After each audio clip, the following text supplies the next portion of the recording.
अब देखिए जगत गुरु तत्वदर्शी संत रामपाल जी महाराज के मंगल प्रवचन।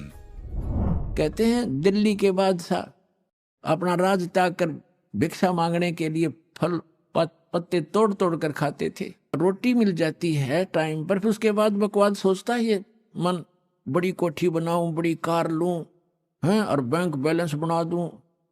बैंक बैलेंस बनाना था भक्ति का और धर्म का, वो हम भूल गए।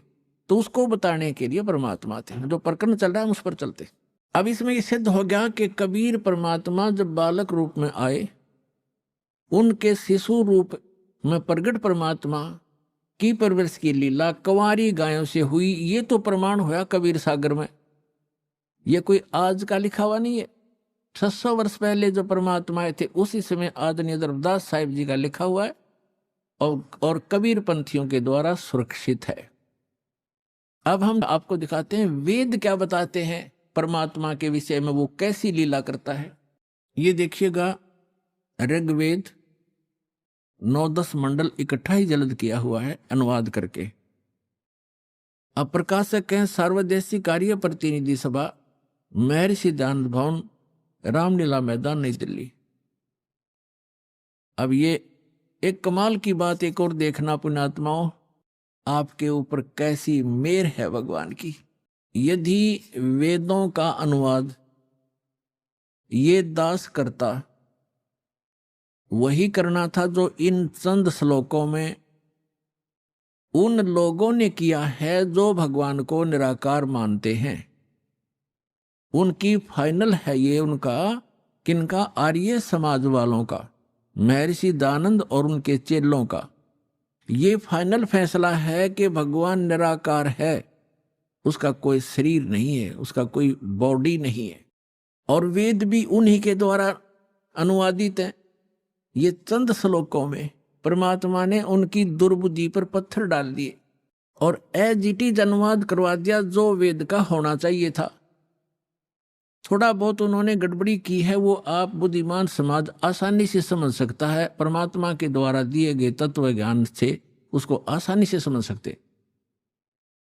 तो देख, कमाल की बात है, आपके ऊपर रहम है दाता का कि उन्हीं के द्वारा अनुवादित में यह स्पष्ट है कि परमात्मा मनुष्य सदृश है, वहां से चल कर आता है और वो एक पुण्य आत्माओं को मिलता है, अच्छी आत्माओं को मिलता है। और किस लिए मिलता है? उनको उपदेश देता है, उनको तत्व ज्ञान सुनाता है। और वो क्या लीला करता है ये देखिएगा। अब ये आर्य प्रतिनिधि सभा यानी महर्षि दयानंद के चेलों द्वारा अनुवादित है, जो भगवान को निराकार मानते हैं। लेकिन वास्तव में वेदों में परमात्मा नर आकार है। नर माने मनुष्य जैसा, सहशरीर है। उसका नाम कबीर है और सतलोक से चलकर आता है। वहां जहां वो रहता है निज स्थान पर, सब भुवनों प्रिय, सब भुवनों के ऊपर के स्थान पर तिष्ठति, वहां बैठा है भगवान। राजा के समान देखने में है, वहां से चल कर आता है। 3 प्रकार से लीला करता है। जब द्वितीय प्रकार की लीला करता है, वो एक शिशु रूप धारण करके कमल के फूल के ऊपर, जल के ऊपर विराजमान होता है, जिस कारण से वो परमात्मा नारायण कहलाता है। नारायण का अर्थ होता है जल के ऊपर आके निवास करने वाला, आकर विराजमान होने वाला। और हम विष्णु जी को नारायण मान रहे थे, ये शेषनाग के ऊपर सोया करता, इसलिए नहीं। वो परमात्मा सतलोक से आता है, प्रत्येक बार यही लीला करता है और जल के ऊपर आकर विराजमान कमल के फूल पर होता है, इसलिए नारायण कहलाता है। तो वो नारायण है। और सत्यनारायण, सत्यनारायण का अर्थ होता है अविनाशी परमात्मा। सत्य माने अविनाशी, हम सत साहेब कहते हैं उसको, अविनाशी परमात्मा। तो अविनाशी परमात्मा कबीर जी हैं, श्री ब्रह्मा, श्री विष्णु, श्री शिव जी, ये नासवान परमात्मा है, भगवान है, स्वामी है, प्रभु हैं। इनकी जन्म मृत्यु होती है। और इसका प्रमाण है श्री देवी भागवत यानी देवी महापुराण, गीता प्रेस गोरखपुर से प्रकाशित, सचित्र मोटा टाइप, 3रा स्कंद 123 पृष्ठ पर। भगवान विष्णु स्वयं कहते हैं अपनी माता से कि तुम शुद्ध स्वरूपा हो और ये सारा संसार तुम इसे उद्भासित हो रहा है। मैं ब्रह्मा और शंकर, विष्णु जी करे, आपकी कृपा से विद्यमान है। हमारा आविर्भाव माने जन्म और तिरोभाव माने मृत्यु हुआ करता है, हम अविनाशी नहीं है। और शंकर भगवान कहते हैं, हे माता, जब ब्रह्मा जी का जन्म आपसे हुआ तो क्या मैं तमोगुण लीला करने वाला शंकर आपका पुत्र नहीं हुआ?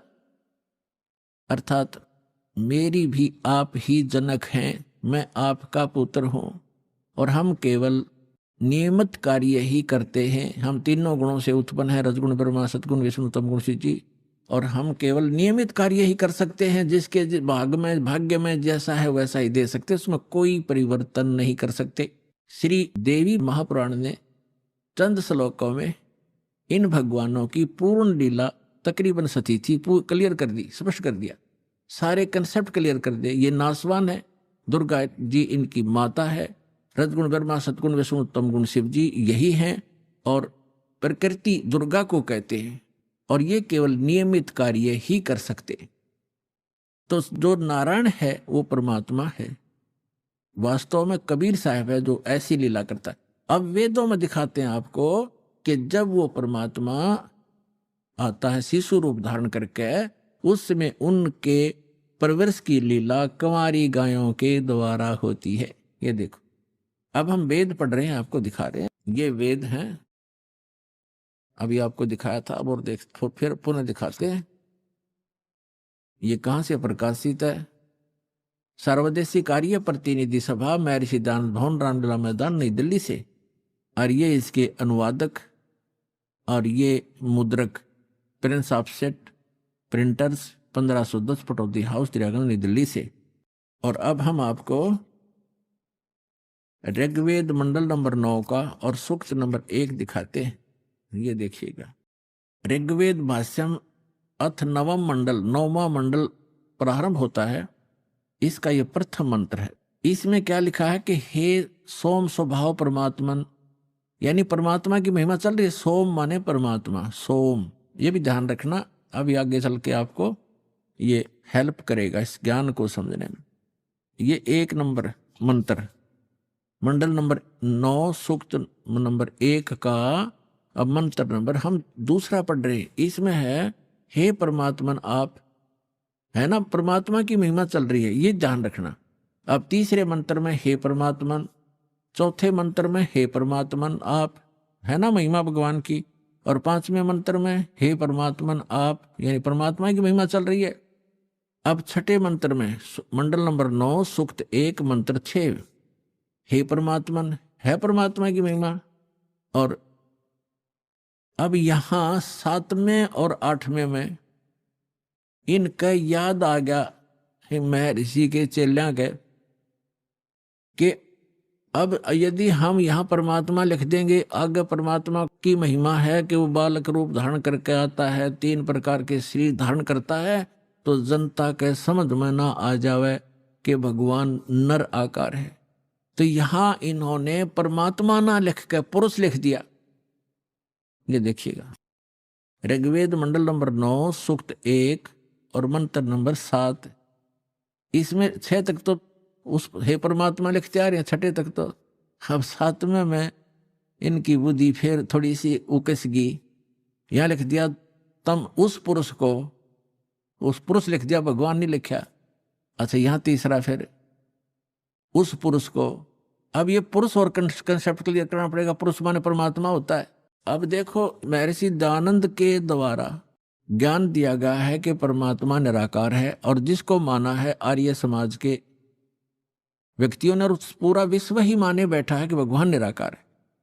अब महर्षि दयानंद को हम छोड़ देंगे क्योंकि हमने वेदों से प्रमाणित करना है कि वेद क्या कहते हैं। अब यजुर्वेद उन्हीं के द्वारा अनुवाद है, महर्षि दयानंद के द्वारा। यजुर्वेद अध्याय नंबर 40 के मंत्र नंबर 15 और 17 में ये कंसेप्ट कति क्लियर हो जाएगा। जैसे वेद ज्ञान उस पूर्ण परमात्मा ने दिया, इसके अंतःकरण में फीड कर दिया, उस मालिक ने जो इसमें लिखना था वो लिख दिया ताकि हम आसानी से समझ सके। तो यहाँ जिसने आगे वेदों को फिर बताया है, दिया है, समझाया है, उसमें लिखा है कि वेद ज्ञान दाता ये कहता है। अब वेद ज्ञान दाता, अब ये यहाँ काल माना जाएगा ब्रह्म, क्योंकि इसने आगे प्रदान किए हैं और इसको भगवान उस परम पिता ने दिए हैं, इसलिए ये गॉड गिवन है। और आगे जो इसने दिया है वो इस ब्रह्म के द्वारा दिए गए, इसलिए ये ब्रह्म गिवन भी कहे जाते हैं, गीता और ये दोनों वेद। तो यहाँ 40वें अध्याय के 15वें श्लोक में ये खुद कहता है कि मेरा ते कोम नाम है, और 17वें में भी यही स्पष्ट करता है कि मेरा ते कोम नाम है। और वो परमात्मा गुप्त है, वो पुरुष माने परमात्मा पूर्ण ब्रह्म ऊपर रहता है, वो गुप्त है। ये देखना, यजुर्वेद उठा लिया, ऋग्वेद रख दिया, और महर्षि दानव सरस्वती ये वही है सार्वदेशिक कार्य प्रतिनिधि सभा,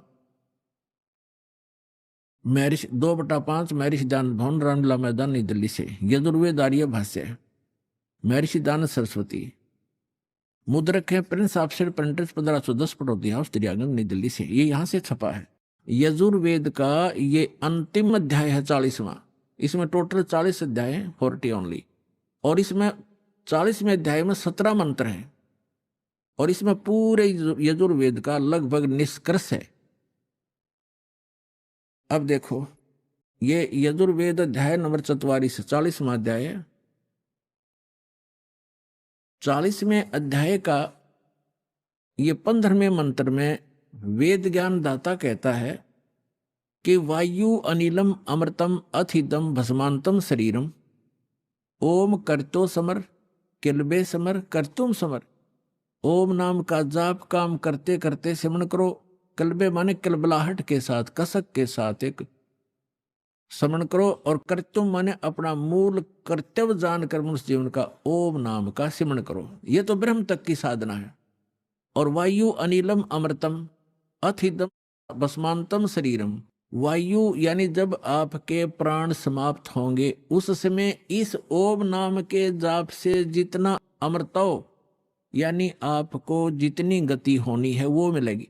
अब इसका प्रमाण आपने श्रीमद् भगवत गीता अध्याय नंबर 8 के श्लोक नंबर 13 में मिलेगा कि गीता ज्ञान दाता भी ये ब्रह्म ही है। श्री कृष्ण जी में प्रवेश करके बोल रहा है, ये कह रहा है कि ओम इति एकाक्षरम ब्रह्म व्यवहारण माम अनुसमरण यह प्रयाति तजन देहम स याति परमाम गतिम।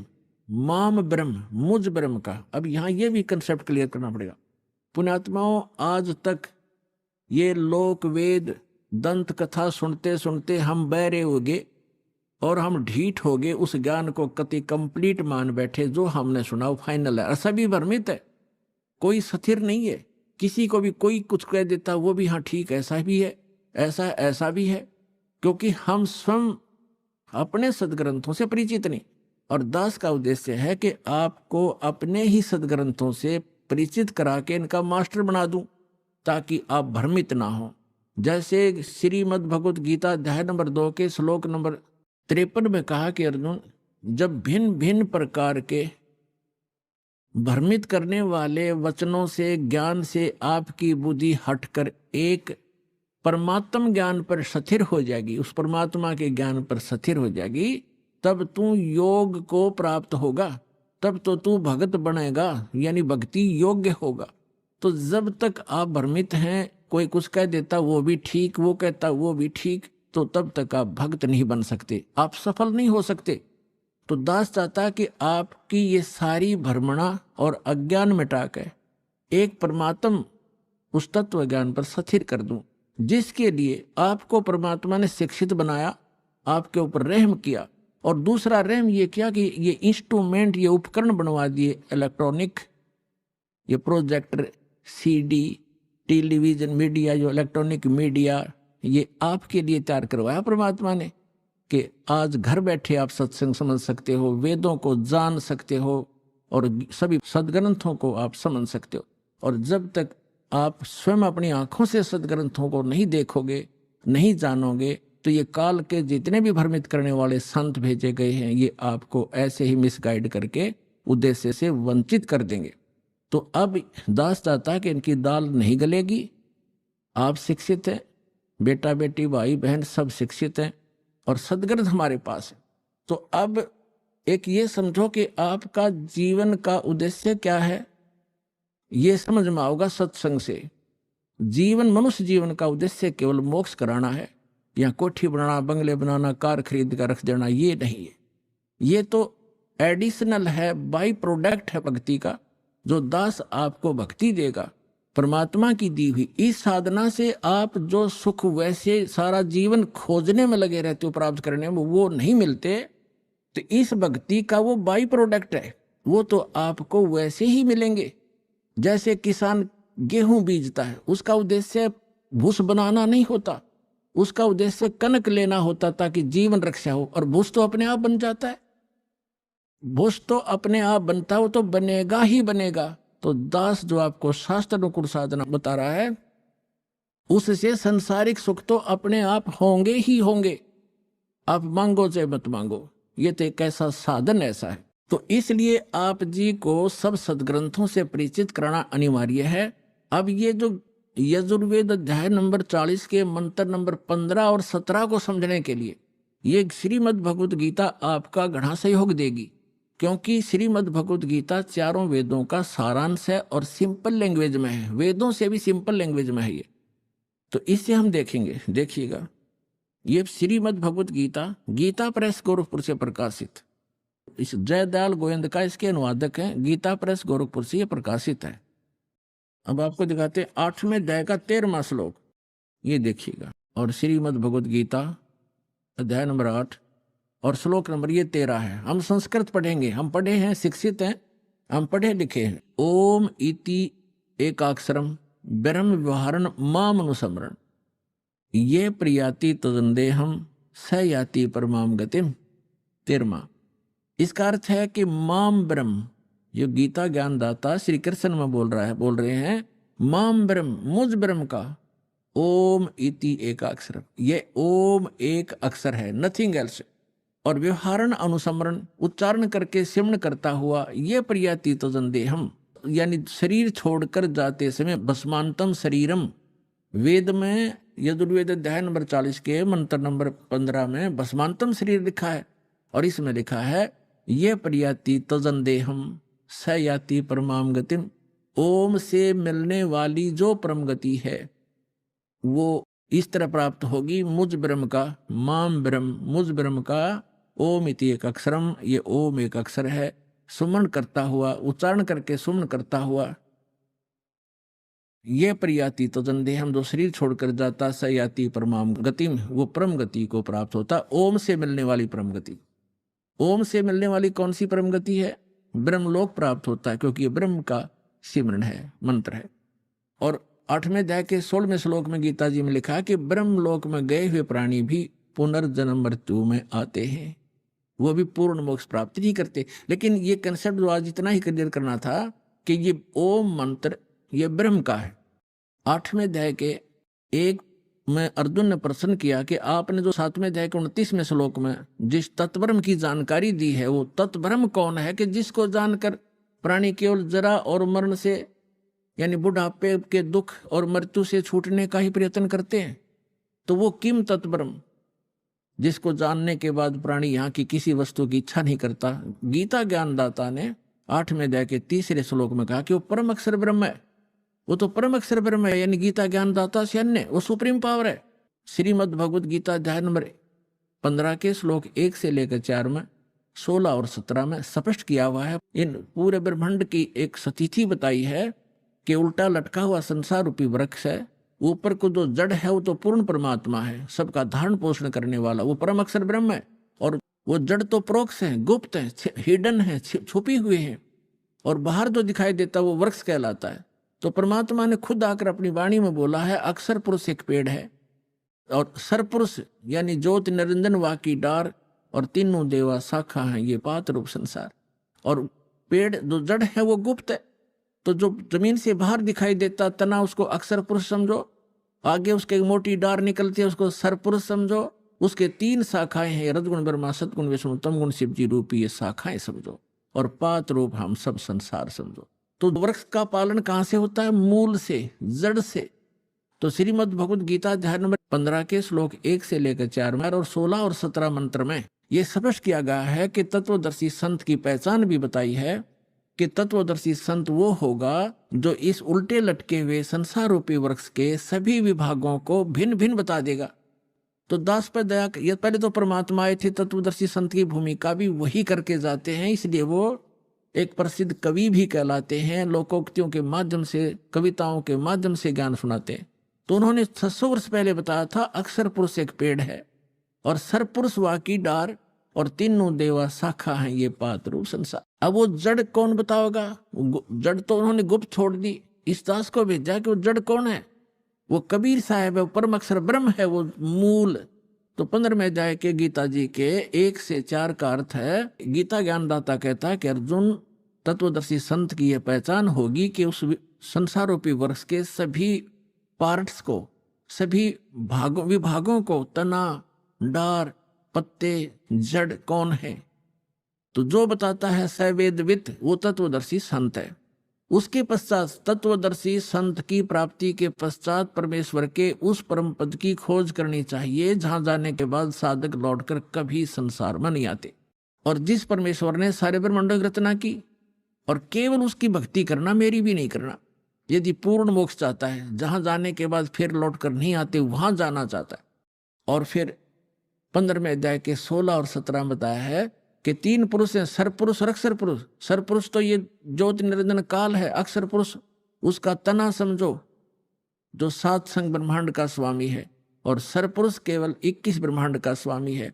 और उसके 3 शाखा हैं जो वृक्ष के, वो रजगुण ब्रह्मा, सदगुण विष्णु, तम गुण शिव जी रूपी समझो। और फिर बताया है 15वें अध्याय के 17वें श्लोक में कि उत्तम पुरुष है तू अन्य परमात्मा इति उदाहरते। उत्तम पुरुष तो कोई और है, जिसको भगवान कहते हैं, परमात्मा कहते हैं, वही तीनों लोकों में प्रवेश करके सबका धारण पोषण करता है। अवय ईश्वर है, वो अविनाशी परमेश्वर है। सबका धारण पोषण वही करता है, जैसे मूल से, जड़ से पूरे पेड़ की, वृक्ष की पोषण होता है, परवरिश होती है। तो यहां ये स्पष्ट किया। और कई आपको भ्रमित कर देंगे कि गीता अध्याय नंबर 15 के श्लोक नंबर 18 में गीता ज्ञानदाता कहता है कि मैं लोक वेद में पुरुषोत्तम प्रसिद्ध हूं। तो पुण्यात्माओं, वहां ये क्या कहता है कि मेरे अंतर्गत जितने भी प्राणी हैं 21 ब्रह्मांड में, इनसे मैं श्रेष्ठ हूं, इनसे मजबूत हूं, इनसे बलवान हूं, ताकतवर हूं, बुद्धिमान हूं। इसलिए लोक वेद में इस दंत कथा के आधार से मैं पुरुषोत्तम प्रसिद्ध हूं। आई एम नॉट पुरुषोत्तम, क्योंकि उसने तो 15वें अध्याय के 17वें श्लोक में स्पष्ट कर दिया कि पुरुषोत्तम तो कोई और है, उत्तम पुरुष है तू अन्य परमात्मा इति उदाहरत।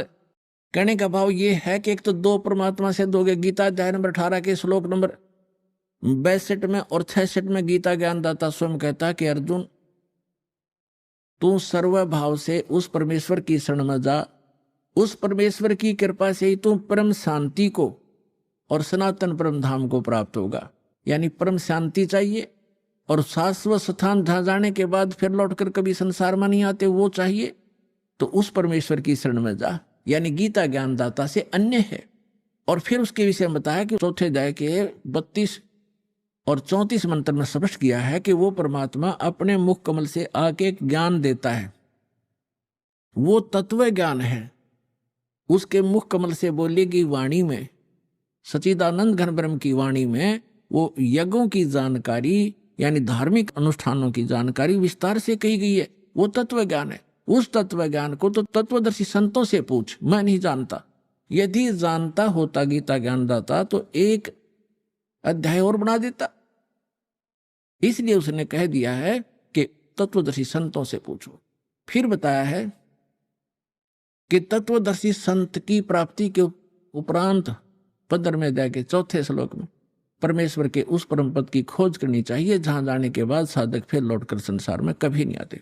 फिर 17वें अध्याय के 23वें श्लोक में उस परमेश्वर को पाने की, शाश्वत स्थान को पाने की, उस परम धाम को पाने की विधि बताई है। ओम तत्सत इति निर्देश ब्रह्मण त्रिविध समर्थ है। उस सच्चिदानंद घन ब्रह्म के पाने का इस 3 मंत्र के जाप का निर्देश है, फाइनल फैसला है, नथिंग एल्स। तो गीता ज्ञानदाता ने अपना नाम तो ओम स्पष्ट कर ही दिया। तत् और सत ये सांकेतिक हैं, ये तत्वदर्शी संत के लिए छोड़ दिए। तो वो तत्वदर्शी संत ये रामपाल दास सतलोक आश्रम में है, इसके पास वो कंप्लीट कोर्स है।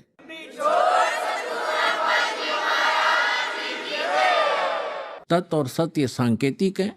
तत् ये अक्षर पुरुष का मंत्र है, ये अन्य मंत्र है, तत् नहीं है। अन्य मंत्र है, और सत ये परम अक्षर ब्रह्म का मंत्र है, जाप है, वो अन्य मंत्र है। उसको सार शब्द भी कहते हैं, सार नाम भी कहते हैं, आदि नाम भी कहते हैं। तो ये कंप्लीट कोर्स है उस परमेश्वर के पाने का, और वो कंप्लीट कोर्स उस तत्व ज्ञान के अंदर है जो परमात्मा ने स्वयं आकर बोला है। उसमें कंप्लीट ज्ञान है, कंप्लीट कोर्स है। प्रथम मंत्र सतनाम, फिर सार नाम, इससे मोक्ष होगा। वो साधना इन वेदों में नहीं है। वेदों में परमात्मा की महिमा है।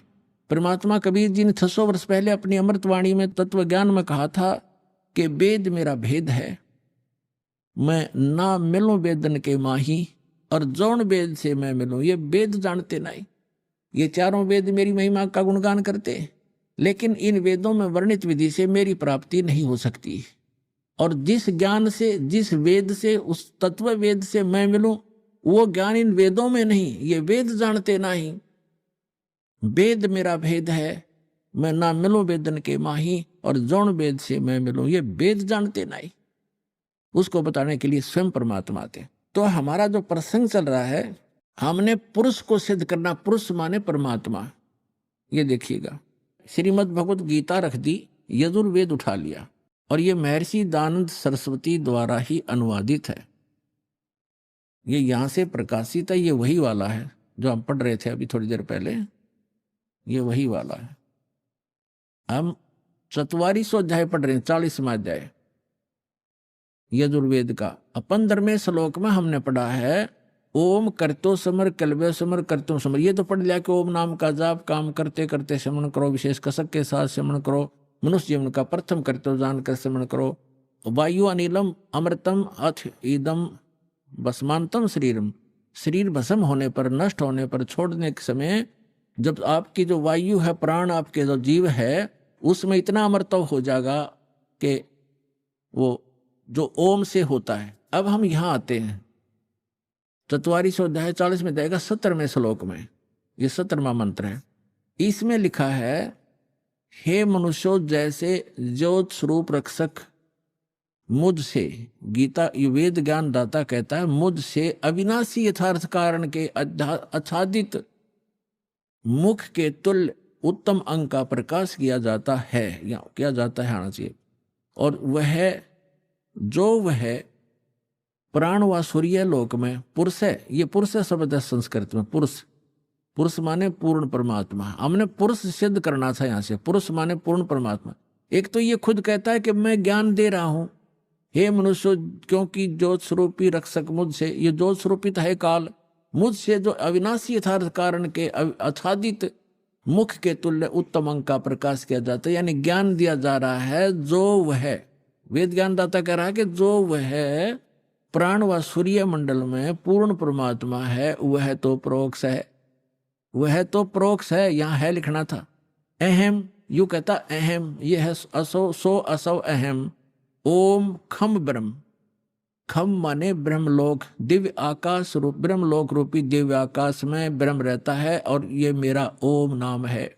अहम, अहम माने मैं आकाश के तुल्य व्यापक ब्रह्म, ब्रह्म ना लिखा, मैं ब्रह्म हूं, और मेरा ओम नाम, मैं उसका ओम सबका रक्षक जो मैं उसका ऐसा नाम जानो। ऐसा कि ओम लिखना था, मेरा ये ओम नाम जानो। ये आधाड़ंगा डाया इसने, तो इसे सिद्ध हो गया कि वेद ज्ञान दाता कह रहा है कि मेरा तो ओम नाम है। वो परमात्मा, पुरुष माने पूर्ण परमात्मा तो गुप्त है, वो अन्य है, वो प्रोक्ष है। तो यहां अब हम आते हैं ऋग्वेद मंडल नंबर 9 और सूक्त नंबर 1 के मंत्र नंबर 8 और 9 को स्पष्ट करेंगे।